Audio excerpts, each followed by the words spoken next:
Welcome to, all right. Hello, everybody, and welcome to our event on transit-oriented communities. It's so nice to see some familiar faces, and we're really excited to present the report that we just released yesterday. So we're going to follow the format of this report, and we're going to start with an introduction.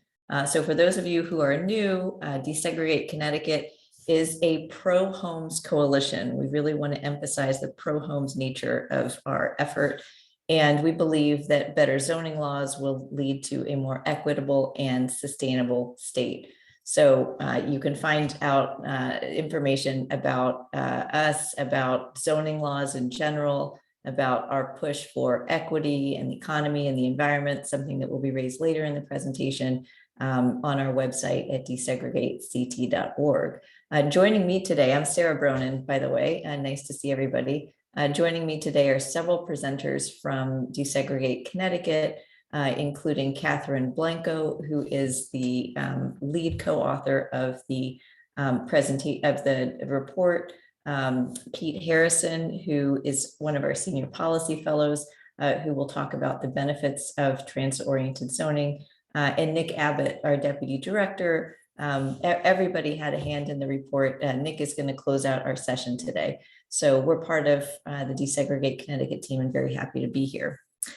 Also part of our Desegregate effort is a coalition of 80 nonprofit organizations, which range from housing advocates and planning organizations to environmental groups. Hopefully you recognize some of the logos on this slide, but we're really grateful that so many different nonprofit organizations have come together in support of more equitable zoning, which really is an intersectional issue that affects us all.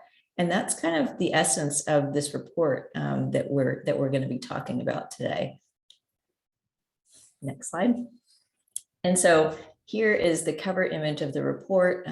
Maybe somebody can drop into the chat a link to our TOC page.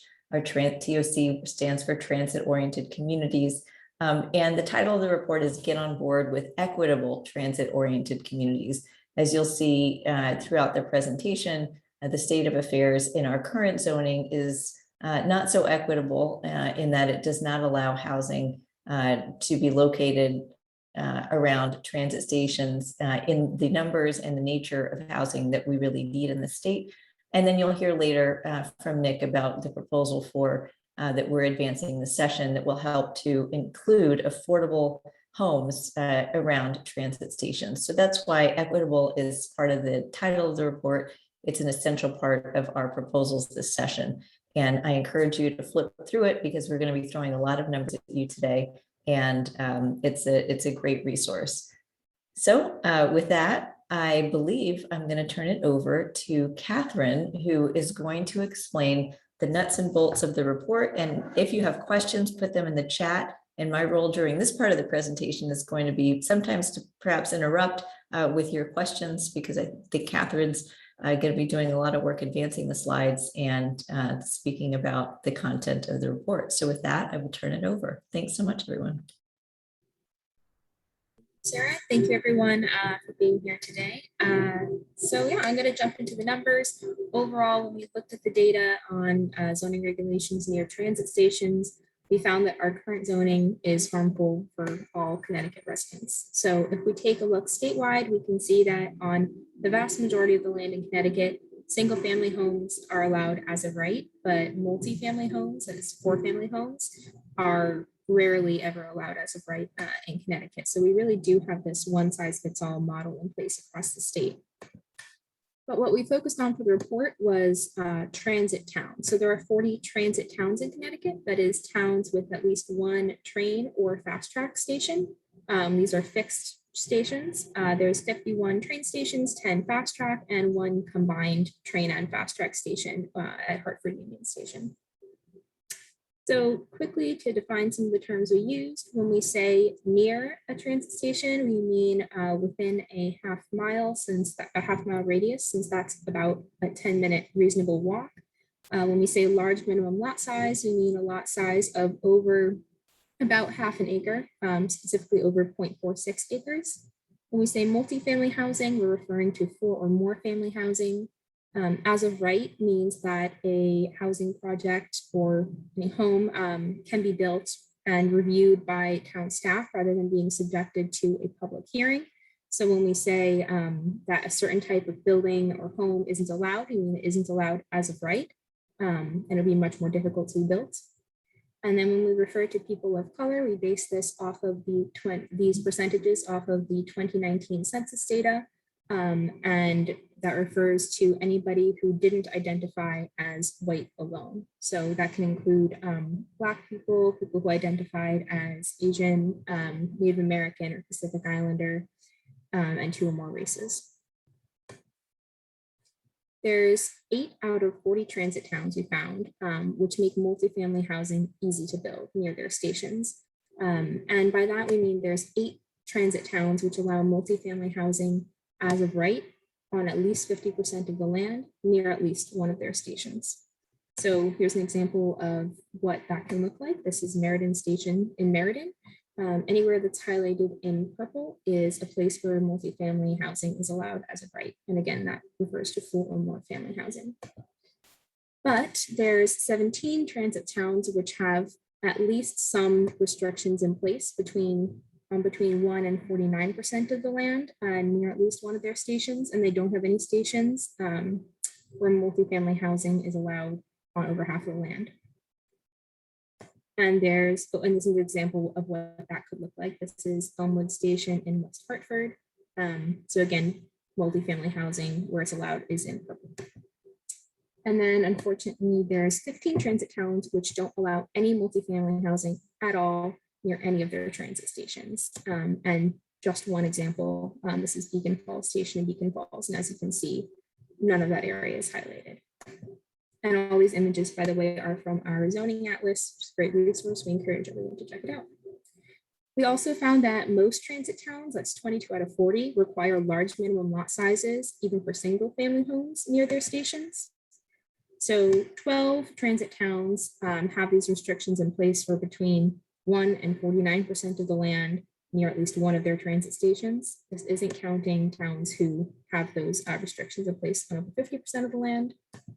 And here's one example of what that can look like. This is a fairly permissive one, but as you can see, Coscob Station in Greenwich does have some area in gray where smaller minimum lot sizes aren't allowed.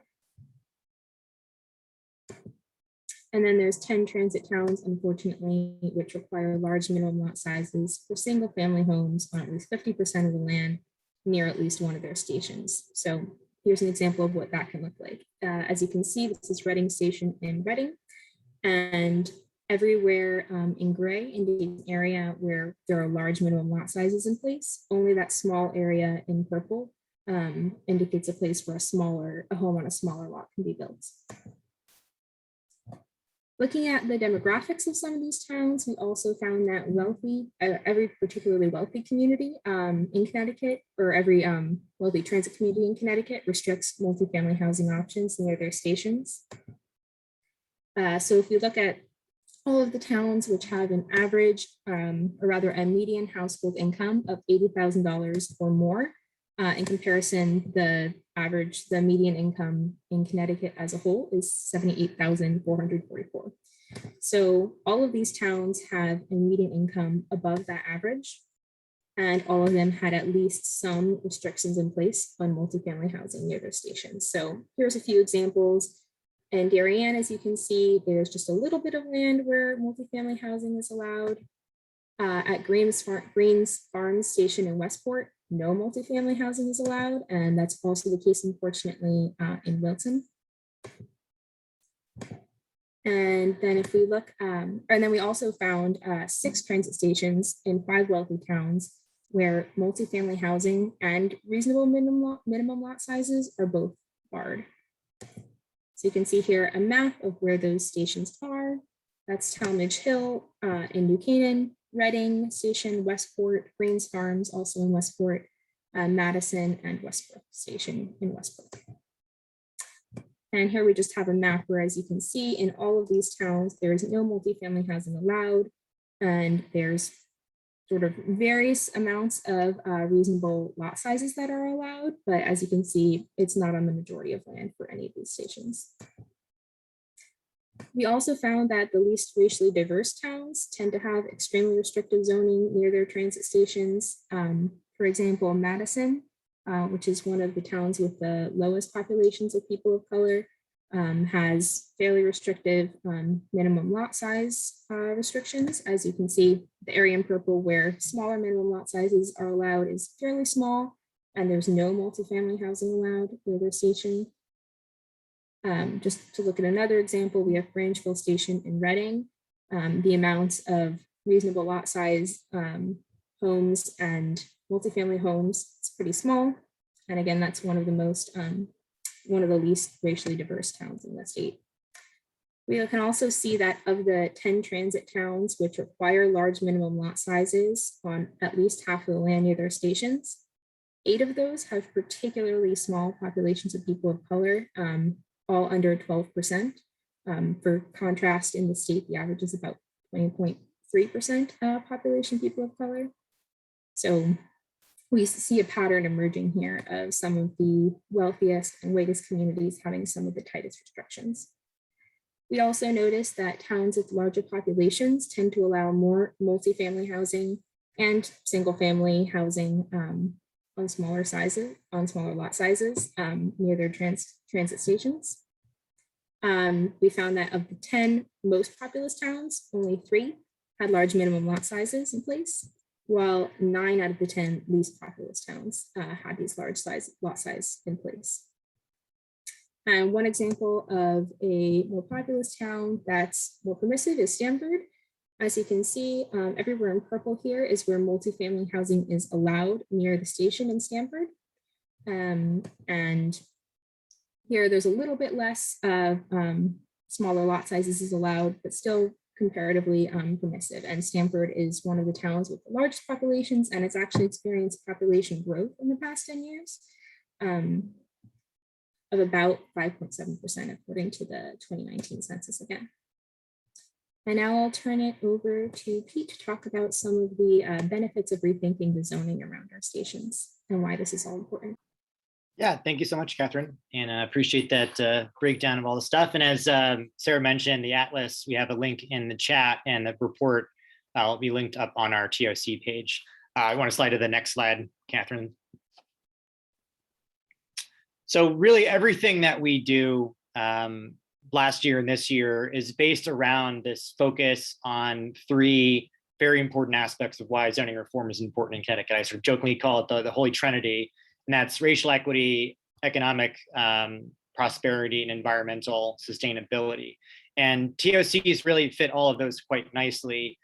From a standpoint of equity, as Catherine has pointed out, our infrastructure in Connecticut around public transportation, a lot of it exists in very wealthy, dominantly white, high-income communities. And that, of course, is completely inefficient in terms of the taxpayer money that we've invested in all of this. But it has a large reason why 2/3 of Black and brown residents in Connecticut live in only 15 of the 169 towns and municipalities. So part of our approach is very intersectional in that it's not just about creating more opportunities for people of color to move to some of these towns. It matters quite a bit of where that housing is constructed, and being able to put them around transit stations where they don't have to rely on a car to get to services, to schools, to jobs is a big part of what we're trying to do with DesegregateCT. The second point about the economic prosperity, we know that demographically younger people, the creative classes, a lot of this energy is around dense walkable communities, and Connecticut having a brain drain, having a number of issues in terms of growth. TOCs are really a big driver for economic prosperity, more foot traffic in towns for local businesses, more opportunities to locate offices outside of the core center of cities. So we see a really big opportunity for very locally generated economic development for worker force to come back to Connecticut, to have younger generations that can't currently live in a number of these towns, be able to get into these towns and start participating in economic activity. And the final thing is the environmental side of this. I think we're all deeply aware of the climate risks that we face as a state and as a planet. And a lot of that is being driven by car dependency. And Connecticut is very guilty of that, as our report shows as well. So we just have to get people out of cars. And you have to do that by making it easier to live without one, by having more public transportation and also having more housing and businesses located around transportation. So really this kind of holy trinity of benefits can all be achieved if we start these steps of creating more TOC development in Connecticut. And I'll just, in the next slide, I'll just point out to this is a very opportune timing for us in the 22 legislative agenda. As many of you on this call, I'm sure, are following, that the federal government has now passed President Biden's infrastructure bill. And that means a lot of opportunity around TOCs that I just want to highlight very quickly. These numbers come from the Connecticut, the governor's office, but we're in line for about $3.4 billion over the next 5 years for infrastructure spending. Now, a lot of that is going to our road infrastructure, for better or for worse, but an unprecedented amount is focused and targeted specifically for public transportation. 1.3 billion is going to bus to rail infrastructure, which can go in terms of the Waterbury branch line the governor announced expanding, and a number of projects that really impact service and reliability for our TOC towns. 90 million will go to climate resilient transportation. That's protecting storm runoff and other things within the infrastructure. 79 million will go to transportation emissions. That's electric buses, encouraging more electric charging stations for private automobiles. And just as importantly, particularly for our agenda, $445 million is going to improving our water infrastructure. A big part of our process of rezoning TOCs is having the minimum lot size reduced, as Catherine has pointed out. And some of the concerns about that is generally what's the water capacity for that. This money is going to go to alleviate a lot of those concerns. And then just finally, I'll point out that there's also about $100 billion that's discretionary funding to the Secretary of Transportation, Pete Buttigieg, that can go to projects like expanding rail service and expanding opportunity around our transit station. So this is literally once in a generation opportunity for what we're proposing at the state level. There's money behind this to alleviate a lot of the concerns of capacity that I think we're in a really good situation to take advantage for TOC development. And then finally, there's $30 billion specifically allotted for the Northeast corridor along Metro North, which is a really big part of the Connecticut transportation infrastructure as well. So that's just a little bit of a sample. We've got more of that in reports, but I believe I'm turning this over now to Nick. Thanks, Pete. Now that we've covered a little bit about what the status quo is around our transit stations, we want to talk about what we are proposing for how we can facilitate more transit-oriented communities throughout our state. So our proposal, which is substantially similar but updated from our proposal last legislative session, is to require that all transit towns allow for 15 homes per acre around in the half-mile radius around each train and fixed CT fast track station. This number is drawn from discussions with builders, and in particular from a similar legislative enactment in Massachusetts that passed with universal bipartisan support and was signed into law by their Republican governor, which requires transit towns to allow for 15 dwelling units per acre near MBTA stations. And we think that Connecticut should absolutely follow in this route, and this is sort of a baseline step that all transit towns should meet.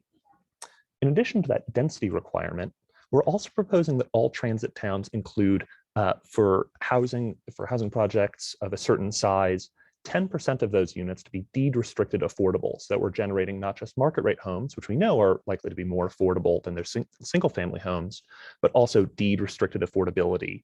So we're creating more opportunities for more diverse populations to live near our transit centers. Another particular emphasis of ours, following on the strength of recently enacted legislation to cap parking requirements, is to eliminate onerous parking requirements near transit stations, since we know that oftentimes, or really universally, these parking requirements are in excess of what is needed, and that it's better to let developers determine how much parking is needed, and if anything, to encourage developers to move away from providing parking near transit stations so we can encourage more sustainable transportation uses. And finally, to address some of the environmental concerns, we have included some common sense carve-outs for the land that would be covered by our proposal to exempt undevelopable land, wetlands, and other areas that are not appropriate for development. So we're concentrating development in those areas where we already have the infrastructure and that can best support housing in an environmentally sustainable way. So this is a graphic that our design team has put together, and this shows, what 15 dwelling units per acre looks like. As you can see, it consists of a mix of different housing types. Sometimes you'll have row houses, duplexes, single-family homes on small lots.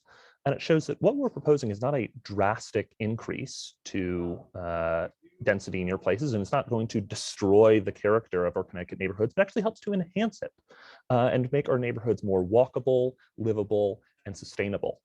And this is just one of several configurations. One of the beauties of this proposal is that it allows towns, grants them substantial discretion to determine how they want to meet the minimum density, allowable density surrounding their transit stations, and to plan in a way that meets their town's needs and the demand for housing near their transit stations.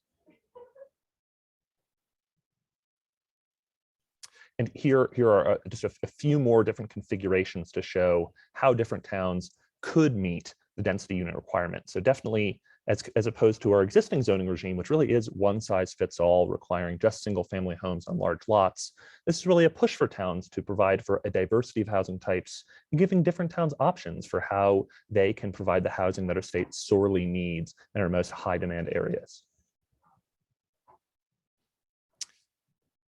So the last thing that we want to talk about today is how are we going to make this, how are we going to advocate for this change, and how are we going to transition it from a proposal to putting it into law? And in particular, what we've spent a lot of time over the course of the past several months doing is building up our advocacy infrastructure. And one way we've done that was we've put together some playbooks for land use board candidates, for land use commissioners, and for land use advocates.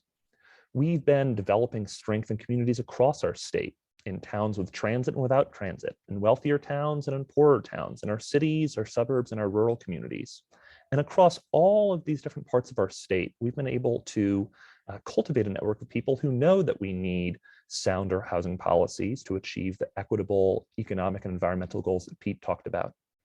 And by executing on our strategy to make it clear that zoning reform is not just the right thing to do, but also the popular thing to do, we are very confident that during the 2022 legislative session, we will get our TOC proposal across the line, and we'll start developing the sort of housing that is sorely needed in our state.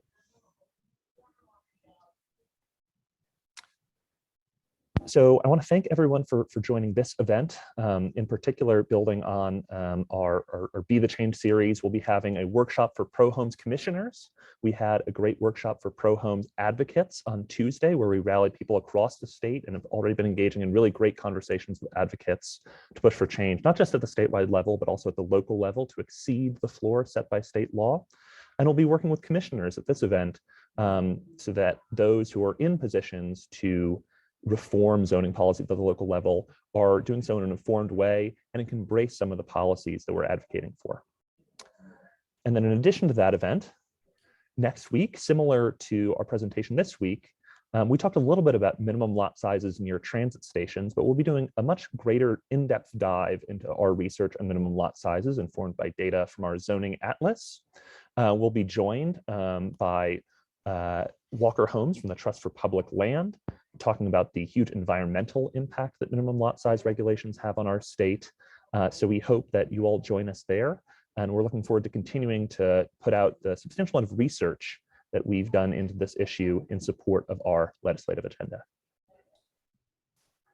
Great. We do have one question that came through from Christy Antonio about multifamily housing that we might just answer before we break. We just scheduled this for a short half hour, but the question is, when we say multifamily housing, in the report, we've called it 4 units.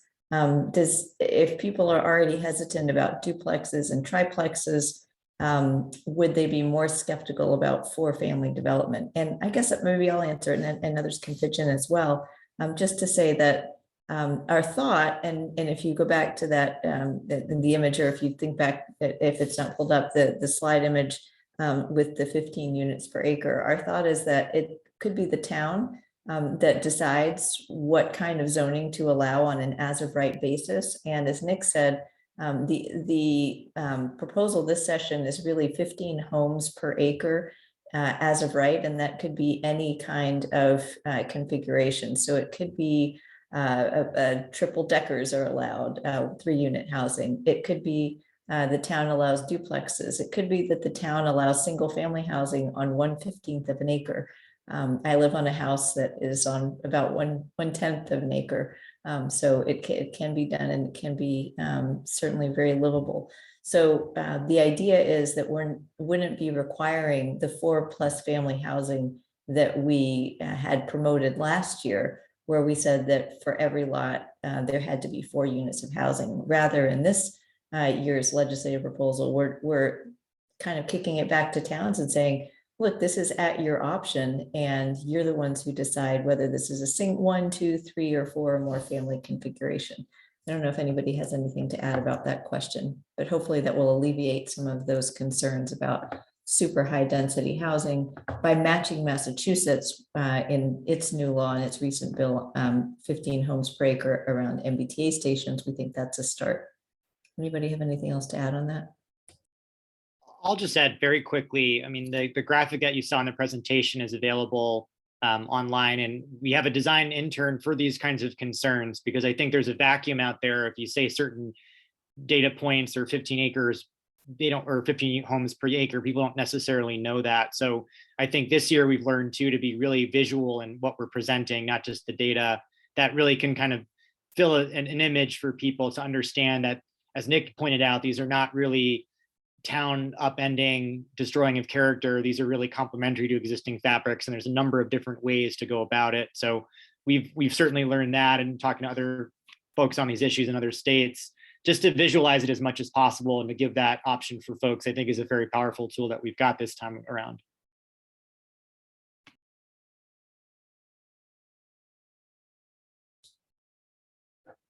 Great. And yes, towns can achieve 15 units per acre with duplexes and triplexes. So that actually, one of the images was intended to be a triple decker. So we're going to actually get that more zoomed out, and hopefully we'll be able to add it to the issue brief to show how it can be done. All right.